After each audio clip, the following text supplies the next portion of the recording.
Kutoka ukanda wa Tanganyika, ziwa lenye samaki wengi zaidi duniani, ambapo ukweli hukutana na habari zenye uzito na sauti za Afrika Mashariki na ya Kati husikika bila uoga na hofu yoyote. Hii ni Tanganyika FM. Mimi ni Lukuzi ya Balezi, langu jina niite Dr. ya Mungu Alinoti. Karibu kwenye habari leo, chako cha habari za uhakika kutoka Afrika Mashariki na ya Kati.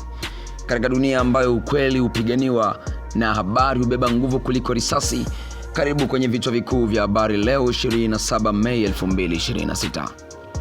FARDC na wazalendo warudishwa nyuma hadi Kibabi baada ya mapigano makali karibu na Rubaya. AFC M23 yadhibiti tena vijiji vitatu Walikale baada ya mapigano dhidi ya FARDC na washirika wake. Wakazi wa Rubaya waendelea kukimbia huku mapigano yakisogea karibu na mji wa madini.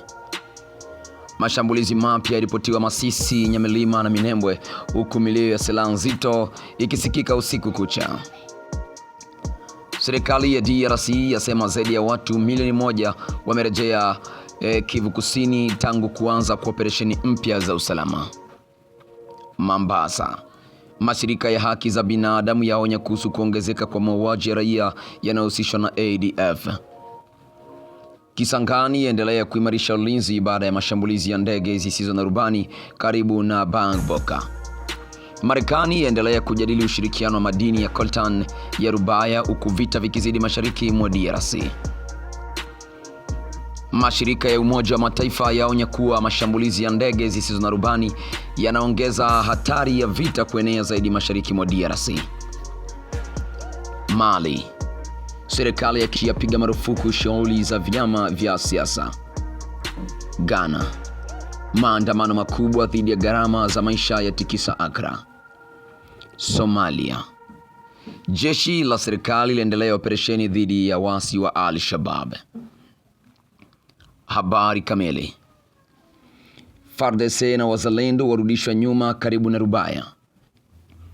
Mapigano makali yaliendelea leo Jumatano tarehe 27 Mei 2026 katika eneo la Masisi, jimbo la Kivu Kaskazini, baada ya vikosi vya FARDC pamoja na washirika wao wa wazalendo kurudishwa nyuma kutoka maeneo ya karibu na Rubaya.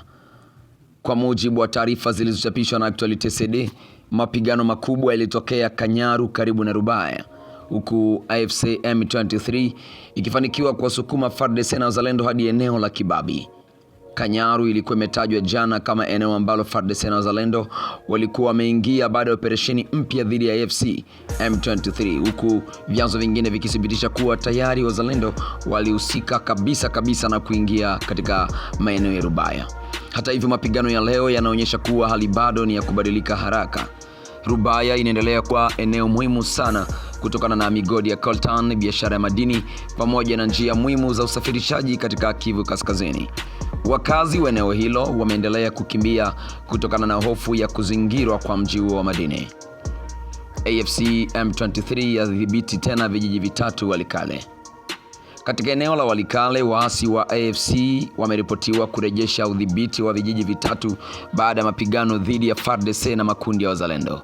Actualite CD iliripoti leo tarehe 27 Mei 2026 kuwa vijiji hivyo vilikuwa vimeingia kwenye mapigano makali ndani ya saa 48 zilizopita, huku kila upande ukidai kupata mafanikio ya kijeshi. Wakazi wa Walikale wanasema milio ya silaha nzito iliendelea kusikika usiku kucha, huku familia nyingi zikikimbilia misituni na maeneo salama zaidi. Mashirika ya misaada yanaonya kuwa hali ya kibinadamu inaanza kuzorota, huku huduma za afya na chakula zikianza kuwa changamoto kubwa katika baadhi ya vijiji. Wakazi wa Rubaya waendelea kukimbia. Mji wa Rubaya umeendelea kushuhudia wimbi jipya la wakazi wanaokimbia kutokana na kusogea kwa mapigano karibu na eneo hilo la madini. Taarifa kutoka vyanzo vya ndani zinaonyesha kuwa familia nyingi zimeelekea Bihambwe, Mushaki, Sake na Goma, huku wengine wakilala nje kutokana na ukosefu wa makazi salama. Rubaya ni moja maeneo muhimu zaidi duniani kwa uzalishaji wa coltan, madini yanayotumika katika simu, vifaa vya kielektroniki pamoja na teknolojia ya kijeshi. Wachambuzi wa usalama wanaeleza kuwa yeyote anayeshikilia Rubaya anapata nguvu kubwa kiuchumi katika vita vya mashariki mwa DRC. Mapigano mapya yaripotiwa Masisi, Nyamilima na Minembwe.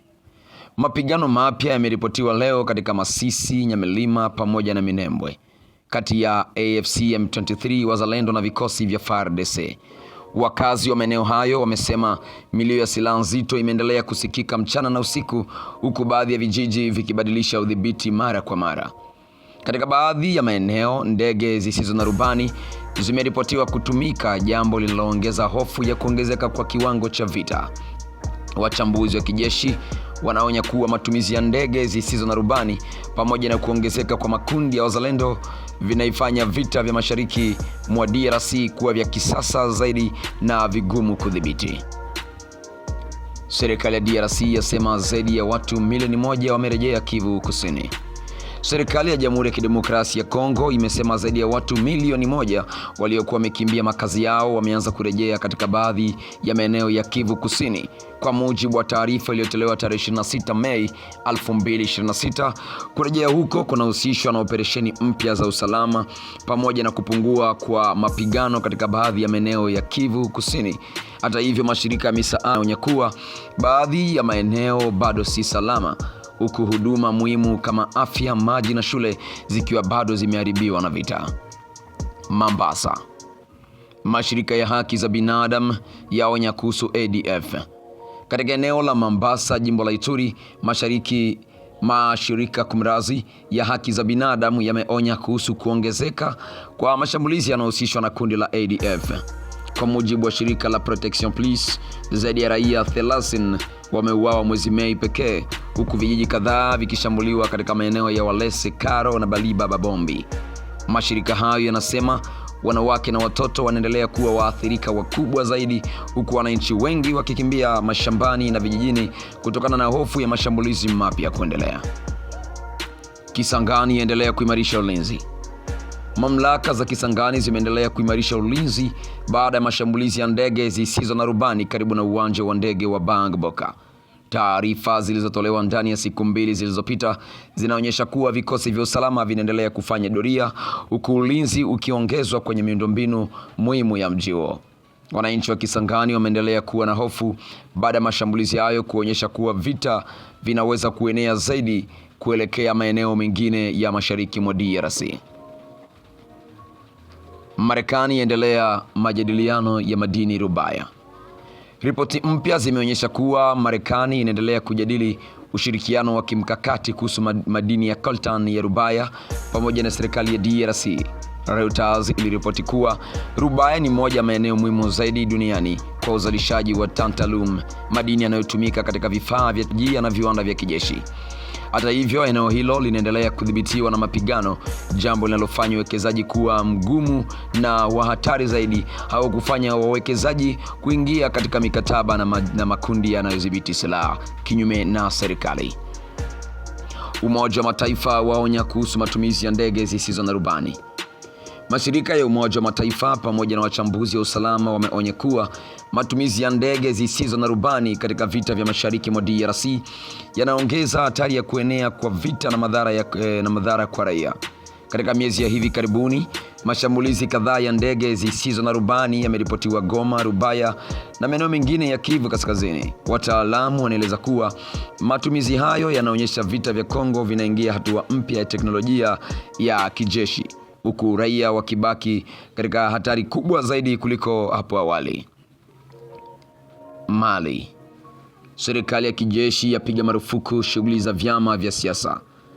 Mvutano wa kisiasa umeendelea kuongezeka nchini Mali baada ya serikali ya kijeshi chini ya Kanali Assimi Goita kutangaza hatua mpya kudhibiti shughuli za vyama vya siasa na mikutano ya kisiasa nchini humo.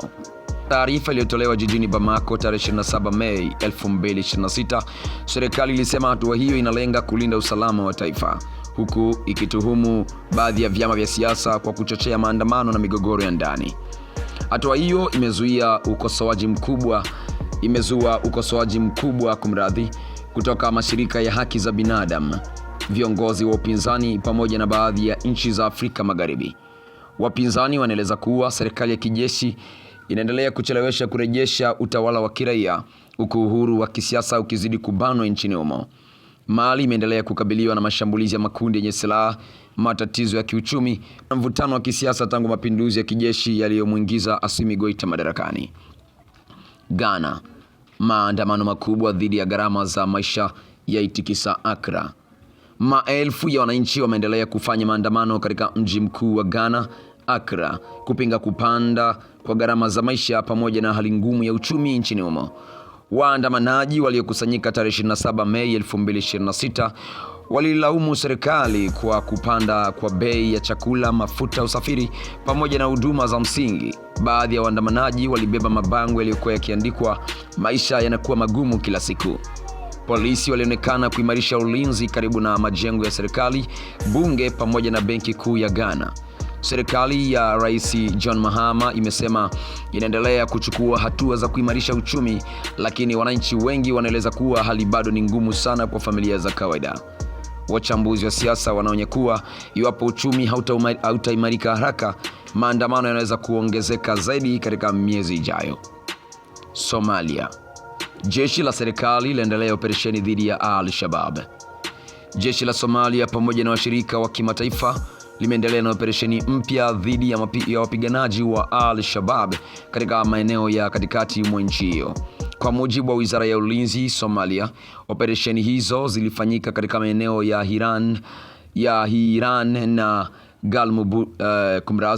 Operesheni hizo zilifanyika katika maeneo ya Hiran na Galmudug, huku vikosi vya serikali vikidai kuwaua wapiganaji kadhaa wa Al-Shabaab. Serikali ya Rais Hassan Sheikh Mohamud imesema operesheni hizo ni sehemu ya mpango mpya wa kurejesha maeneo yaliyokuwa yakidhibitiwa na kundi hilo. Hata hivyo, mashambulizi ya mabomu, mauaji ya viongozi wa kijamii pamoja na mashambulizi ya kushtukiza yanaendelea kuripotiwa katika baadhi ya maeneo ya Somalia. Mashirika misaada yanaonya kuwa hali ya usalama bado ni tete zaidi, huku wananchi wengi wakihitaji msaada wa chakula na huduma za kibinadamu kutokana na vita vya muda mrefu nchini humo. Naam, mpaka hapo sina la ziada. Habari hubadilika kila siku, lakini ukweli hubaki kuwa muhimu milele. Hii ilikuwa Habari Leo kupitia Tanganyika FM, chanzo chako cha habari za uhakika kutoka Afrika Mashariki na ya Kati. Mimi ni Lukuzi ya Balezi, langu jina ni Dr. Mungo Linoti. Asante kwa kuwa nasi, tukutane tena katika toleo lijalo.